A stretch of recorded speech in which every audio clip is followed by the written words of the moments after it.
नमस्कार दोस्तों, स्वागत है आपका सिनॉप्सिस आईएएस में मेन सीट गारंटी प्रोग्राम यानी कि प्रीलिम्स के प्रीवियस ईयर क्वेश्चंस के इस कोर्स में हम अपने लेक्चर्स को कंटिन्यू करते हैं। इन्वायरमेंट को देखते हैं। इन्वायरमेंट में टॉपिक है इंडियन इन्वायरमेंटल लॉज। अभी टॉपिक कहाँ से आते हैं ये तो हमने एक कैटेगराइजेशन किया प्रीवियस ईयर में, लेकिन आपके लिए मैं एक चीज़ बताऊँ, सिनॉप्सिस की वेबसाइट पे एक बार ये कोर्स ज़रूर विजिट करना, चाहे आपने ख़रीदना हो या ना ख़रीदना हो, एक अलग चीज़ है। इसमें आप एक बार ये टॉपिक लिस्ट देखना, right? Modern history, culture, environment.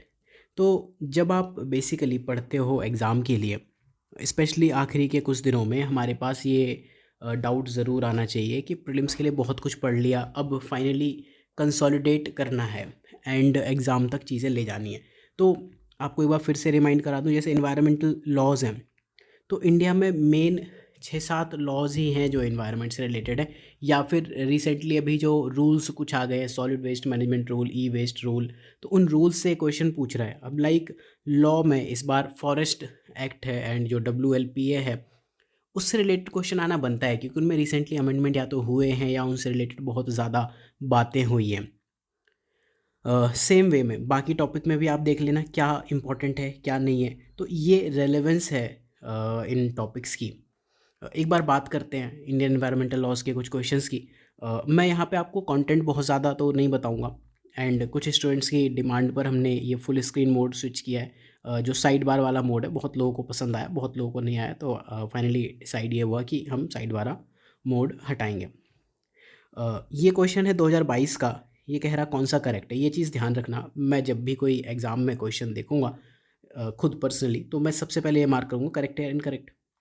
अब इन्होंने कहा with reference to Indian laws about wildlife protection, wild animal are the sole property of government.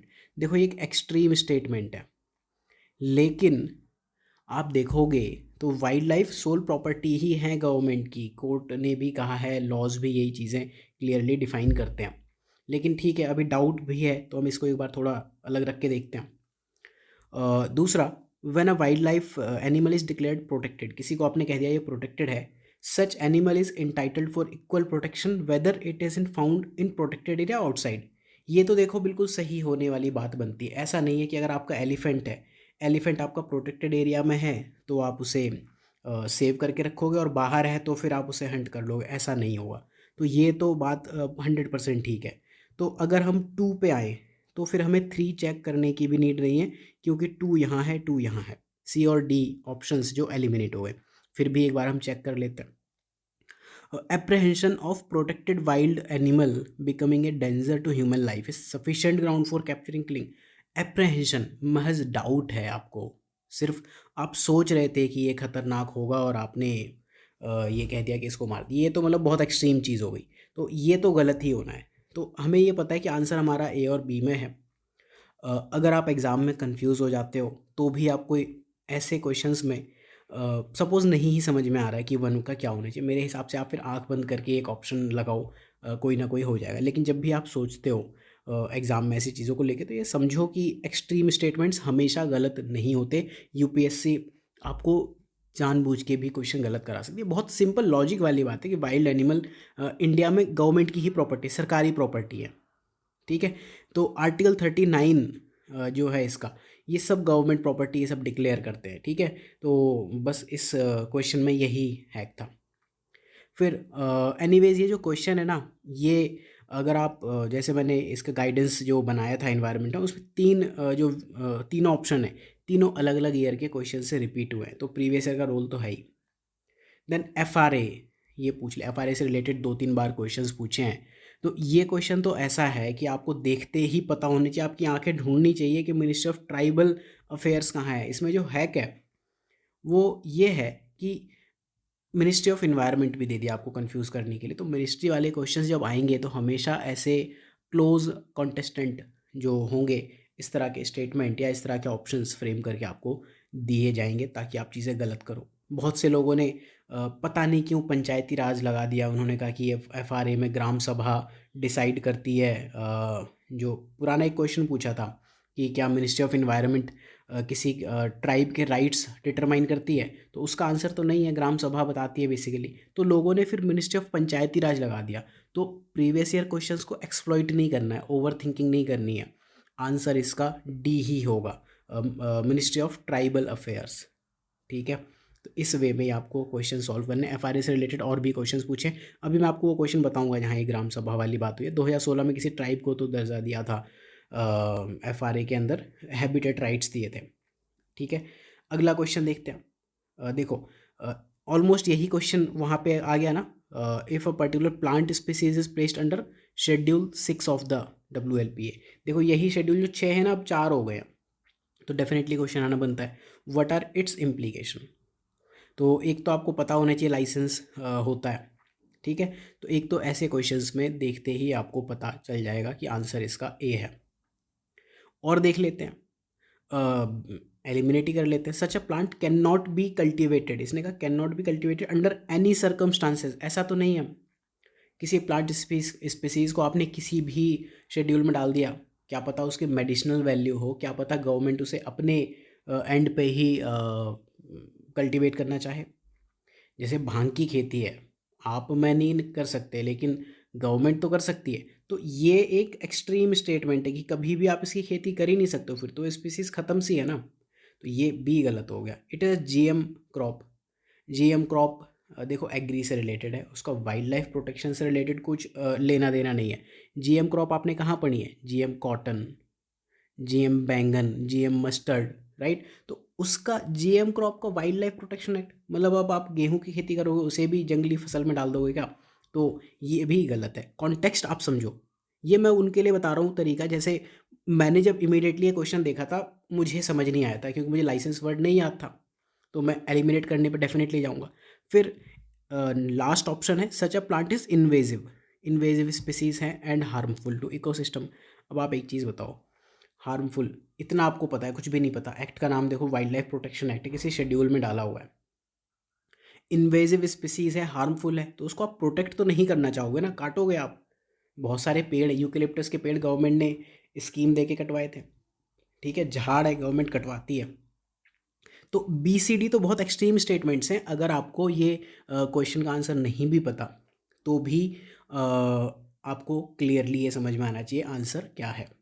ठीक है, नेक्स्ट ईयर के MSGP में ये चीज़ें अपडेट हो जाएंगी। 6 शेड्यूल ये, राइट। बहुत क्वेश्चंस पूछे हैं 6 शेड्यूल से। कुछ लोग इसे शेड्यूल कहते हैं, कुछ लोग स्केड्यूल कहते हैं, मुझे समझ नहीं आता क्या कहना चाहिए। ठीक है, अनुसूची हिंदी में शायद कहते होंगे। अब अगला क्वेश्चन देखो, ये सिनॉप्सिस के नोट्स में था जिस साल आया, लेकिन देखो नोट्स में बहुत सारी चीज़ें होती हैं। हम, या जब मैं हम की बात करता हूँ, हम कोचिंग वाले, तो उसमें मैं सिनॉप्सिस को भी इंक्लूड करता हूँ। देखो मार्केट तो एक ही है ना। तो जब हम लोग कंटेंट बनाते हैं तो नेशनल पॉलिसी ऑन बायोफ्यूल हमने लाइन लिख दी कि ठीक है ये होंगे, ये होंगे, ठीक है, बढ़िया पॉलिसी की लाइन। बट आप एक चीज़ बताओ, क्या ये प्रैक्टिकली पॉसिबल है कि आप इतनी सारी चीज़ें रट लो, वो भी नेशनल पॉलिसी ऑफ बायोफ्यूल, जो कि एक मेंस के पर्सपेक्टिव से पॉलिसी लगती है। तो ऐसे क्वेश्चंस अगर एग्ज़ाम में आ जाए तो ट्राई करो, एलिमिनेट हो जाए तो वेल एंड गुड, नहीं हो जाए तो नहीं।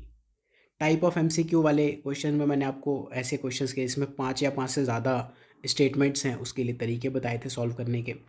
ऐसे में ऑल ऑफ द एबव सही नहीं होता, मैंने आज तक नहीं देखा। तो डी ऑप्शन 1 2 3 4 5 6 डी उस हिसाब से गलत हो जाएगा।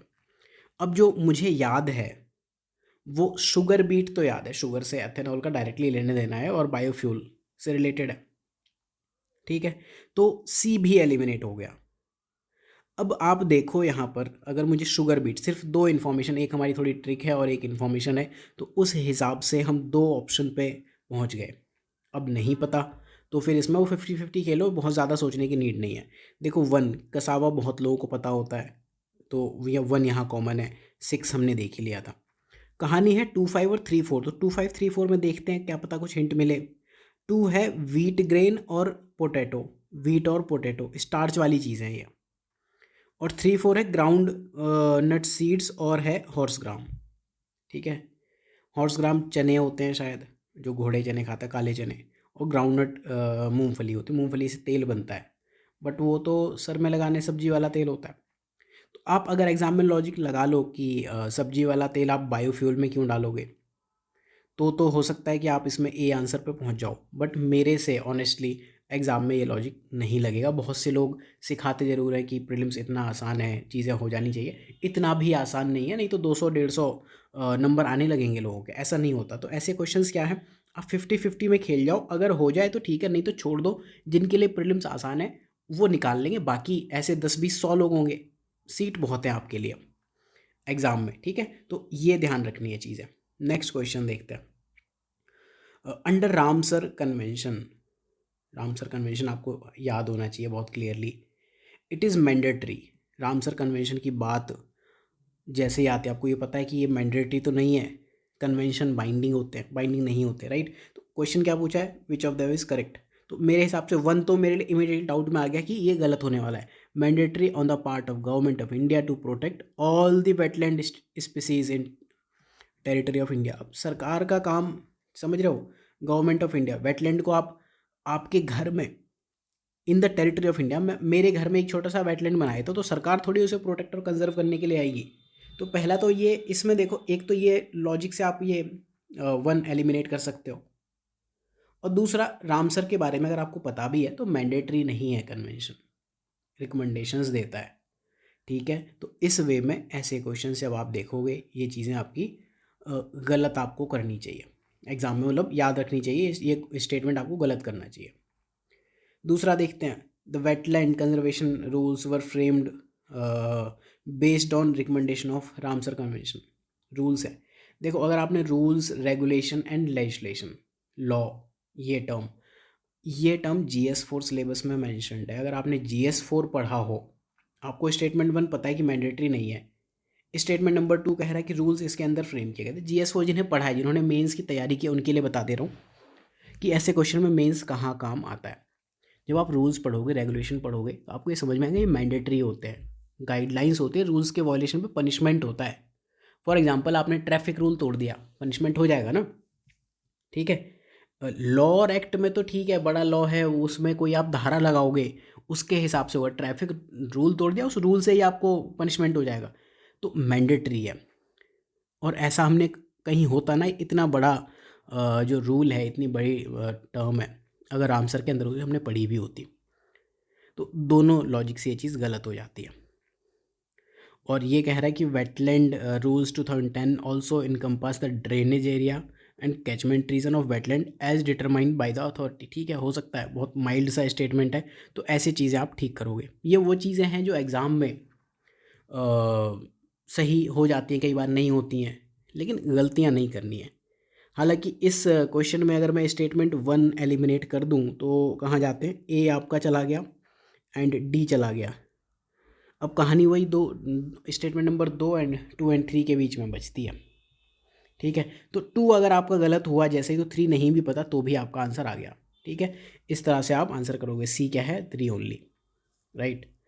तो मैं आपको बहुत ज़्यादा ऐसे भी नहीं ये MSGP कोर्स पढ़ा रहा हूँ कि मैं बिल्कुल सुपर ह्यूमन हूँ, मुझे सब आता है, मैं कर लूँगा, नहीं। मेरे भी ऐसे कोई बहुत अच्छे नंबर नहीं है, 130 के आसपास तक ही गए हैं, इससे ज़्यादा नहीं गए हैं। क्यों? क्योंकि गलतियाँ होंगी, सिली मिस्टेक्स होंगी।